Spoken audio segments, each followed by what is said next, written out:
تخيل معايا ازاي قدروا ينقلوا تمثالين وزن الواحد فيهم أكتر من 1000 طن من القاهرة لحد الأقصر من آلاف السنين. صلي على النبي واشترك في القناة ويلا بينا نبدأ. القصة بدأت في قلب محاجر الجبل الأحمر، مكان ما كانش بيطلع منه غير الصخور اللي بتبني أعظم كنوز مصر.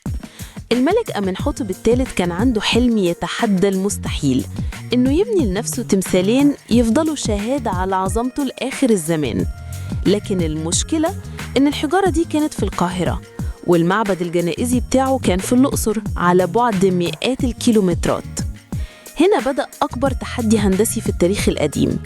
إزاي ممكن تحرك كتل صخرية بحجم جبل صغير؟ الخطة كانت شبه مستحيلة. آلاف العمال والمهندسين اجتمعوا عشان يلاقوا حل. شهور طويلة من التخطيط الدقيق ورسم كل خطوة. بدأوا بنحت التمثالين من الصخرة الأم بكل دقة. كل تفصيلة كانت بتتحفر بحساب عشان الوزن ما يزيدش. بعدين جات اللحظة الأصعب، فصل التمثالين عن الجبل وتحريكهم لأول مرة. استخدموا آلاف الحبال الضخمة وبكرات خشبية عملاقة.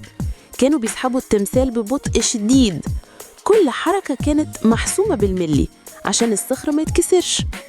الرحلة البرية لوحدها كانت ملحمة. كانوا بيمهدوا الأرض قدام التمثال عشان يسهلوا حركته لحد ما وصلوا بيه لشاطئ النيل. وهنا بدأت المرحلة التانية من التحدي.